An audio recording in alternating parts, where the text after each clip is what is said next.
Hello, thank you for joining us on the news at 7 on NT International. Reaching you live from Abuja, I am Ruth Aguela. Let's begin with the headlines. President Muhammadu Buhari promises adequate funding for the judiciary. Convener of Revolution Now protest Omoyele Sowore and one other arraigned for treasonable felony. Federal government inaugurates commodity association to maintain standard and quality of agricultural produce for export.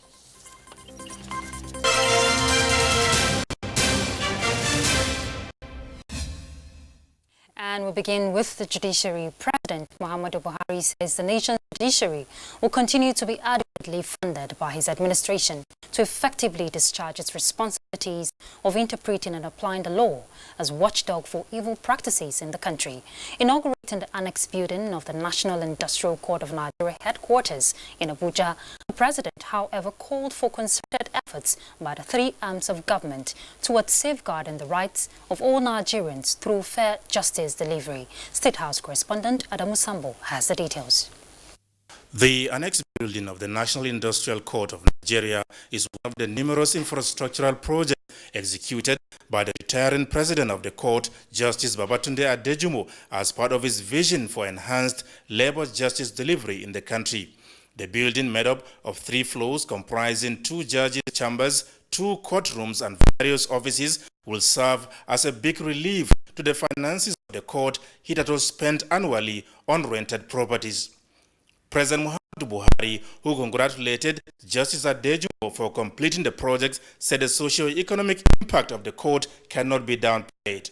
The industrial court, he said, not only provides the platform for workers, retirees, as well as dependents of deceased employees to find justice when treated unfairly, but also impacts Nigeria's ease of doing business indices. Let me now appeal to the 3 arms of government to continue our collaborative partnership to ensure our policies, programs, and projects impact the lives of our citizens. Simply put, all Nigerians, regardless of ethnicity, religion, and politics, deserve peaceful and prosperous lives. Nigerians deserve fair justice delivery. It is therefore our collective duty to work collaboratively to ensure that such rights are safeguarded. The president, who takes pride in the enhanced budgetary allocation to the judiciary by his administration from 68 billion in 2014 to 100 billion naira, promised to ensure sustenance to enable the critical organ of government discharge its responsibilities effectively. Both the Chief Justice of Nigeria, Justice Ibrahim Tanko Muhammad, and the President of the National Industrial Court of Nigeria, Justice Babatunde Adejumo, were full of appreciation to President Muhammadu Buhari for the unprecedented support, love, and respect for the Nigerian judiciary, which they promise will continue to remain alive to its responsibilities. I would love to use this opportunity to plead with Your Excellency to continue to support the judiciary in its bid to move the judiciary of Nigeria to an enviable position. Sir, approval should be given to the CJN to appoint more judges across board so that justice can be delivered without being delayed. The same justice delayed is justice denied. Established in 1976, the National Industrial Court of Nigeria has a mandate of adjudicating on disputes arising from and relating to labor, industrial, and employment matters. In Abuja, Adamu Sambo, NTA News. And still talking judiciary matters, the convener of Revolution Now protest, Omoyele Sowore, has been arraigned before a federal high court sitting in Abuja. He was arraigned before Justice Ijoma Ojukwu on a 7-count charge of treasonable felony, money laundering, and cybercrimes. Austin Ayembe will tell us more. The convener of the Revolution Now protest, Omoyele Sowore, was arraigned alongside Olawale Bakari by the State Security Service. When the charge was read, they both pleaded not guilty to the 7-count charge. The statements on the count read that his proposed call for revolution protest of August 5, 2019, aimed at removing the President of the Federal Republic of Nigeria, thus amounting to treasonable felony, punishable under Section 431 of the Criminal Code Act Cap C-38 laws of the Federation of Nigeria 2004, and punishable under the same section of the Act. Part of the count was that the four defendants committed cybercrime offense by sending a press interview on Arise television, causing insult, enmity, hatred, and ill will on the person of the President of Nigeria. Other counts have to do with movement of funds from the defendant's UBA account to other bank accounts outside Nigeria with alleged intention to conceal the sources of the money, thereby violating the Money Laundering Act. Having pleaded not guilty to all the count charged, the defense counsel Lamide Fuscat prayed the court to order the release of the defendant on bail since he was denied the earlier bail order by the court. Justice Ijoma Ujuku, however, ruled that the defense counsel should file a bail application. She adjourned hearing for Friday, the 4th of October, when the bail application is expected to be argued on the Federal High Court, Abuja. Austin and Yepe, NTA News. In another development, the Federal High Court sitting in Abuja has ruled that the former Benue State Governor, Gabriel Suswam, and his former Finance Commissioner, Omodachi Okonobia, have a case to answer. The court also ruled that it has jurisdiction to entertain the suit. Justice Okon Abang gave the ruling while dismissing the defendant's objection to reassignment of the case file to another judge. Olabode Arewa has more. Senator Gabriel Suswam and Omodachi Okonobia were arraigned by the Economic and Financial Crimes Commission on 9 counts of alleged diversion of 9.7 billion naira of Benue State funds to their personal use. The offences allegedly took place in 2014 when they transferred the monies into the accounts of 155 Securities, a bureau de change operator, to be converted into dollars, an offence contrary to Section 15 of the Money Laundering and Prohibition Act of 2012.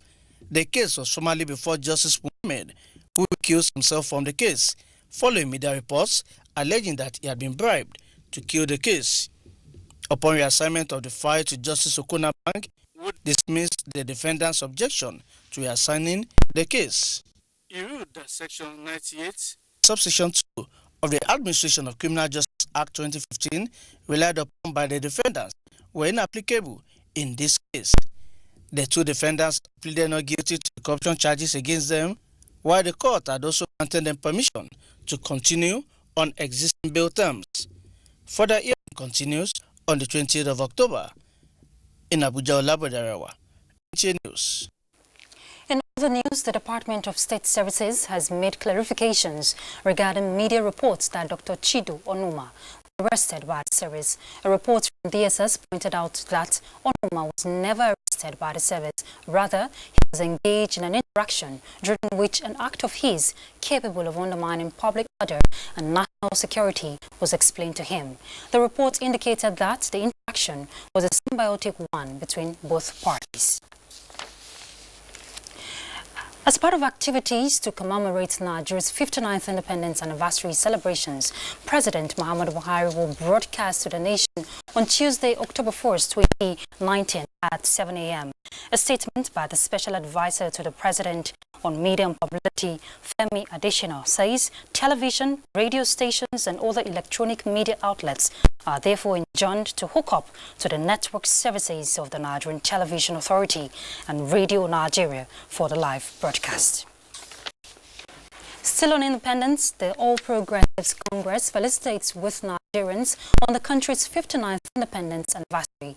The party, in a statement by its National Publicity Secretary, Larry Issa Onilu, remember and salute the founding fathers who fought for the independence of Nigeria and members of the armed forces, many of whom have paid the supreme sacrifice to defend Nigeria's territorial integrity and keep the country united.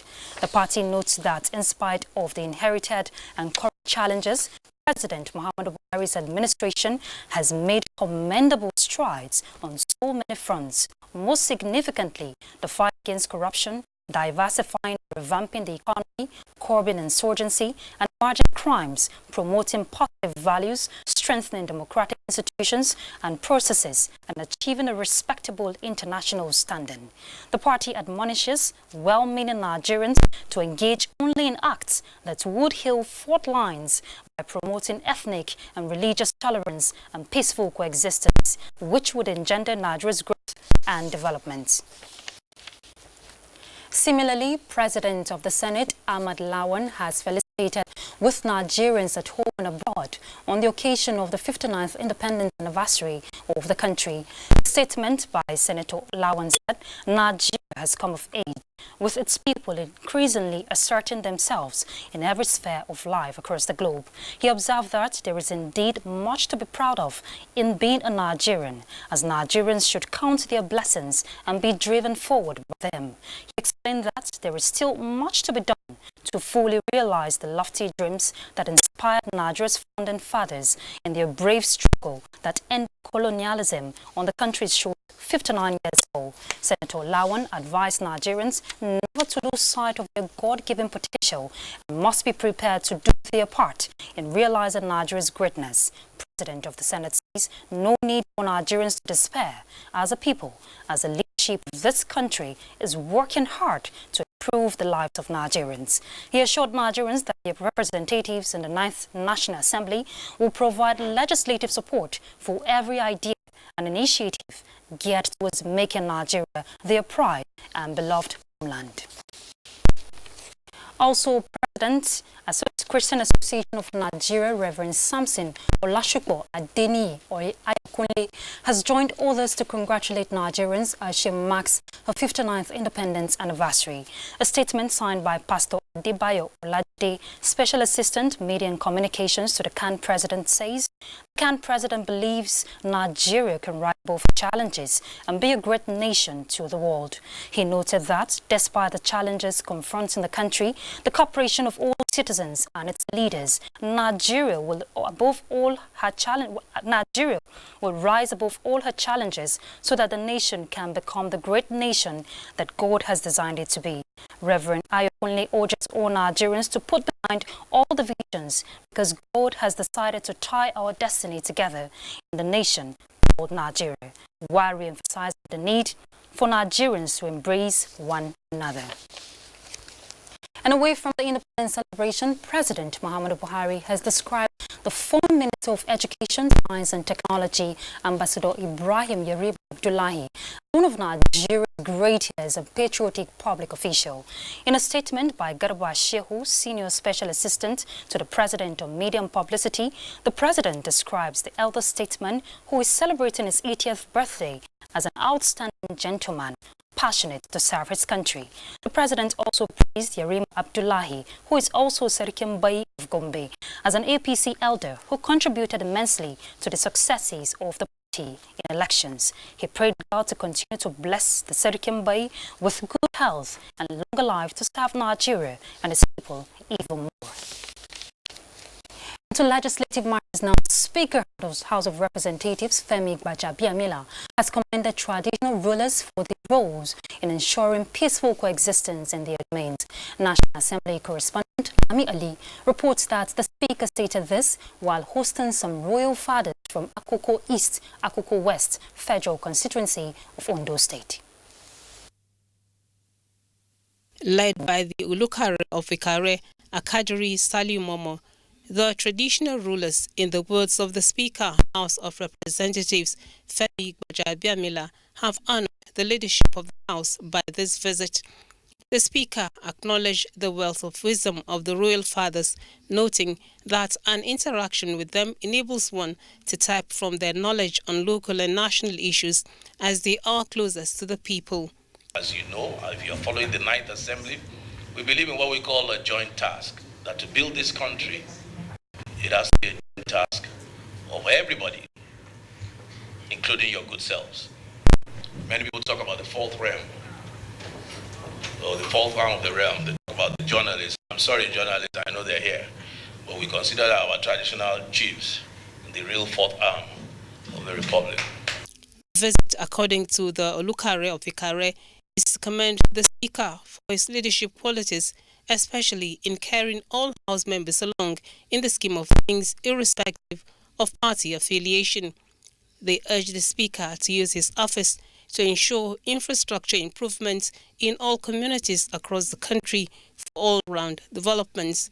From the National Assembly, Lami Ali, NTA News. This is the news on NTA International, reaching you live from Abuja. We're going to break now, so please stay tuned. Hey, you! And are you how they talk to? I sabi you now. It's in day your mind, Abi. The person with them go help us. Baba Toros, Shangalo, Galego for Mr. Sabi. And you know if you relax for this one. And spear into the top corner.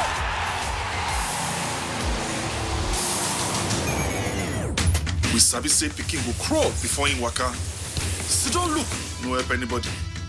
No dolly, no. So go for it. Go for football. Go for all Syria on the League Marchings live. Go for GoTV Max. Thanks for staying tuned. Designing a comprehensive framework to mitigate the plight of victims of Boko Haram's violent extremism is critical to the development and future of children in the Northeast. Now, this is the thrust of a national civil society organization consultative platform for children affected by armed conflicts. The first correspondent, Ismail Musa, has the details. The decade-long insurgency that has ravaged the Northeast Nigeria has killed and displaced thousands of people, mostly women and children. Between 2003 and 2017, about 3,500 children were recruited by non-state actors and armed group. Most of these children were either abused or killed. There are lots of ongoing interventions by public and private bodies to provide succor and prevent reoccurrence. Interact with the children who are directly affected by this national civil organization consultation for children affected by conflict, organized by the Save the Children for stakeholders, is to complement these efforts by developing recommendations that push for political commitment by the African Union. We have child-headed households. You know, children are not supposed to head households. We see it as a recurring problem in the Northeast or in the context of conflict. Then we also have unaccompanied and separated children. Then the issues of SGBV affecting children. A lot of children fall into the wrong hands and they are molested or they are abused. To be able to build resilience, it takes time. And how can we make sure that families and children are supported? We need to make sure that community-based structures are strengthened and they are empowered to be able to build that kind of system that can provide resilience and aid recovery for children who are affected by the conflict. Recommendations from this platform will be shared at the forthcoming conference on children affected by armed conflict at Addis Ababa, Ethiopia in October this year. Ismail Musa, NTA News. And talking women empowerment now, Nigerian women are adopting mentorship as a new mantra for preparing women and girls for the task of leadership. Now, the African Women Conference Leadership Development Center for Women and Girls is taking the lead in this campaign. Onengie Fineface will tell us more. The dream I want to achieve in life is to be the first female Nigerian to be an American president. I want to be the president of Nigeria because they should stop child abuse, human trafficking, any marriage, and we should educate female in Nigeria. I'm not scared of anybody. I'm bold. I'm not scared of anybody. I can do what I trust myself to do. The confidence exhibited by Memuna, her determination to effect positive change if given the opportunity to lead, and her resolve to tackle the challenges being faced by women, after he explained the essence of this gathering. To raise female community leaders in every African society who understand the importance and are committed to ensuring the sustainable development of their communities. And when you find a situation where women are not in position of authority because they lack the requisite leadership skills, then women cannot make the kind of advancement that we need. Older women passing knowledge and experience to younger generation of women. The goal is simple: Women must strive to and attain greater involvement in leadership. See how you can mentor somebody, because if you have a good thing to offer, somebody should be able to take over from you and replicate, not completely but meaningfully, what it is that you've contributed to make you to be what you are currently. And these children, they lack information that we believe accomplished women can pass to them. They can be their role models. The mentorship initiative will last 6 months with close monitoring of impact between the mentors and their mentees. On Nengiye Fine Face, NTA News. Talking agriculture now, the federal government has challenged commodity associations on the need to maintain standard and quality in all agricultural produce and products to avoid rejection at international markets. This is coming as the Ministry of Trade and Investment certified formation of town commodity associations. Musa Baba Aliyu has the details. Since the scrap of commodity marketing boards in the 90s by Ibrahim Badamasi Babangida regime, businesses in agricultural produce were left in the hands of local organizations and open markets. This agricultural economy say is responsible for the rejection of made in Nigerian produce by local and international processing organizations. So to address the ugly development, government set up the Export Commodity Coordinating Committee, ECCC, to sanitize the system by organizing the existing and yet to be established trade groups into National Apex Commodity Association. The Ministry of Trade and Investment is therefore organizing commodity associations with a view to coordinate business associated with produce. 10 associations were formed and inaugurated and charged with the responsibility of ensuring that the country has a mark in global market. I've been given the go-ahead now to go and practice and to tell the world that you exist and to show what stuff you are made of. Show them that you really are tough and determined to make the difference. Now, these 10 associations, there could be more. As I've said, name 3, they promised to provide 30 million jobs. 30 times 10. In the question of 5 years, which means Nigeria will be more than self-sufficient in everything, poverty will be part of our history. It has come and gone. The closure of countries' land borders is expected to boost local production and marketing of produce. Musa Baba Aliyu, NTA News. And on the foreign scene, let's join Ilyasu Ali Yakubu for details. Glad to have you join me on this segment of news. Britain's Prince Harry has appealed for increased global effort to protect the environment against human greed, apathy and selfishness. He started this during a visit to a national park in Malawi. Harry, whose tour of Southern Africa has taken him to 4 countries, observed the simulation of an anti-poaching drill by Malawian rangers and British soldiers aimed at protecting endangered species such as elephants and rhinos. And from India comes a report that heavy rains have killed at least 113 people in the countries Uttar Pradesh and Bihar states over the past 3 days, officials said on Monday. The flood water swamped a major city, inundated hospital wells and forced the evacuation of inmates from a jail. India's monsoon season that began in June usually started to retreat by early September, but heavy rains have continued across parts of the country this year, triggering floods.